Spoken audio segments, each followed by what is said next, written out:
Hey, what's up you guys, and welcome back to another video. This is long overdue. As the title says, today I'm going to be talking about how I am coping, how I am surviving the quarantine with severe depression. The answer is, I'm not. Well, I'm surviving, I'm not coping. Definitely surviving, definitely still alive somehow, but I'm not coping. I just had a massive meltdown and panic attack downstairs over nothing for no apparent reason. It just happened. I just burst into tears and couldn't breathe. It's great. It's great. I had a panic attack last night. I'm slowly going on a downward spiral. Can't lie. And I thought I would make this video because it's important. Even if only like 5 people watch it, you know, those 5 people are gonna leave with a new outlook on the world, which is this, that quarantine is insanely difficult for everyone in the world. Just for everyone, you know, you've got these people going crazy and like buying all the toilet paper because they've got nothing better to do than to lonely wank on their own, as you do. Dutty. And you've got NHS staff and other people around the world fighting tirelessly to find a cure to this virus. But what do we do about the rest of the general public? Well, the rest of the general public are dealing with their own issues. You've got the normal people that are somehow surviving, whinging about the fact that they aren't allowed to, you know, go to the pub. And then you've got us lot, the ones with severe mental health issues, who are literally dying from the inside out. It's great. It's really great.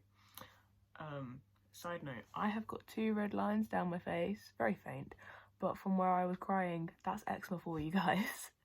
I've got lines in my eczema from where I was crying. That's great.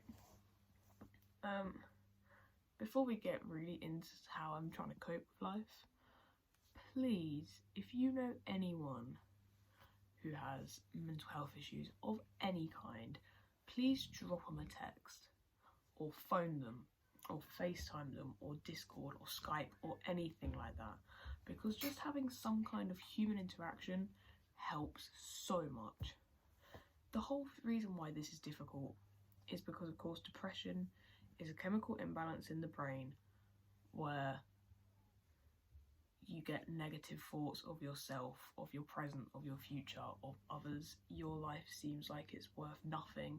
The self-hatred, the self-loathing, there's no point. You see no point anymore. You can get lethargic, you can get the opposite, which I can't remember the word, it begins with an A. We're just gonna say hyperactive. You know, it can do all sorts of things. You lose all the will to do anything. Some people, their hygiene, like personal hygiene, just doesn't exist. I mean, I think I'm getting that way at the moment. Kind of. I should probably go wash my hair at some point. I'm being honest. And the reason why quarantine is making this so difficult is because people are alone. And they feel alone, and it's no longer just the feeling of alone that you get from the disease, not from the disease, from the illness, there you go. It's no longer just the feeling that the illness is giving you, it's the reality. We are alone. I know that, well, my mum works she's working every day, but she actually goes to work every other day at the moment, so there's less people in the office. And on the days when she's not here, I'm literally going insane, because I'm just sat at home on my own all the time. And when you're sat at home on your own, those dark thoughts, there's nothing to distract you from those thoughts. Yes, I'm supposed to be doing schoolwork, but I have no motivation. I had no motivation anyway, but I've completely lost any of the motivation that I could have, because all I want to do is lay in bed, curl up into a ball, cry, and do you know what, even die. No, I'm not suicidal, but the feeling's there. Don't worry, I'm not going to do anything, but the feeling's still there. You know, I can't see my friends, I can't see my boyfriend, I can't see my dad. I'm not allowed to go see him. It's horrible. And I'm literally going insane. As someone, I know I have anxiety, so being with loads of people is horrible, but being alone is even worse. Because it's allowing all these negative thoughts to take centre stage. It's allowing me to get consumed by everything that I'm feeling. It is horrible. I can't explain it. And I also can't explain to you guys how important it is to stay connected with people. We have this incredible thing called the internet.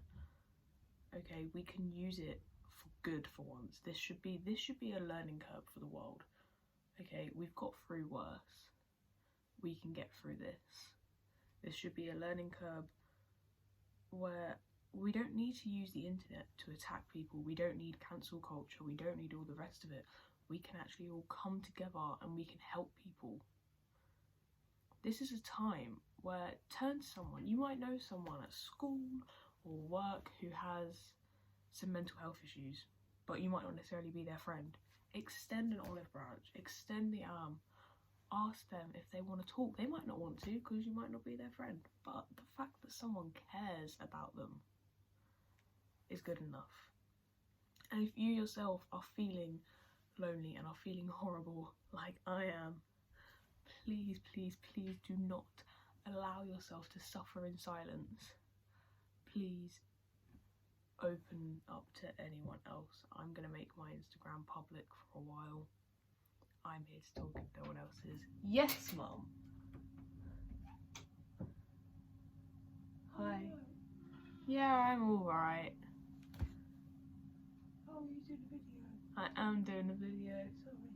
Mum, would you like to tell the world how important it is to stay connected during these times of quarantine? Hello, Ginger. Please excuse the state of me. It's extremely important. It is. Because if you don't talk to other people, then you'll just go absolutely out of your mind by yourself. Yeah. She was already out of her mind, but... Thanks, Mum. So, yeah, it's very important. Stay connected. You have to keep talking, FaceTime, this sort of thing. Yeah. So we can't have physical contact, but do need to stay connected. That's why, as I learned, I was watching BuzzFeed Unsolved earlier, because season 6 has just started. And it was Shane, one of the hosts, was saying that they're now changing it from social distancing to physical distancing. They're changing the name because the idea of social distancing makes it sound like we can't have any contact, when in reality, it's just we can't have physical contact. Yeah. So stay social, but not physical. Someone put that on a hoodie. Can I go now? Yeah, you can go. Bye. Bye. I love it.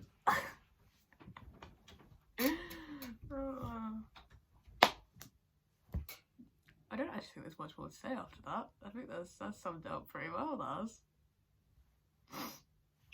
Stay social, not physical, guys. There you go.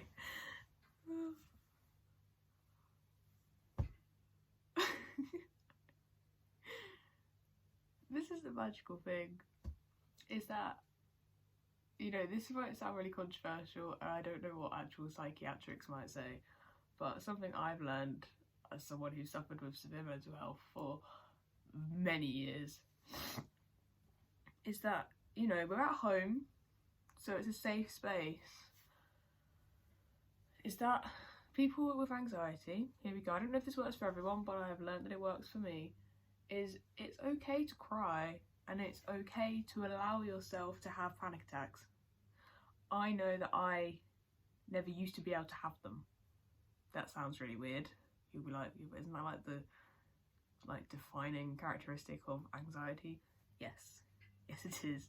But I was so self-conscious of my anxiety and so anxious of it that I was always micromanaging. I was always stopping myself from having a mental illness, which sounds insane because it is. I was always trying to stop myself from having panic attacks, and it's not healthy, because I then found that actually when I had panic attacks afterwards, all the feelings went away. I felt better after letting it all out, because that's what a panic attack is. A panic attack is everything building up and then exploding. And if you stop the explosion, it then just explodes inwards. Well, it doesn't explode, it implodes as your mental health drops. Like, it collapses on itself, which I found out the hard way. So now that we're at home, we don't have to have the embarrassment and shame that people link to panic attacks, which shouldn't be a thing anyway. We should be supporting people, not attacking them. But now that that threat of other people isn't there, have a panic attack, cry, let it all out, and trust me, you will feel better afterwards. Even if it's only a little bit, that release of emotion and pain will help. Stay connected, kids. Use the internet for good. Stay social, not physical. Thanks for watching this video, and I'll be in touch at some point in the future. Ta-ta for now.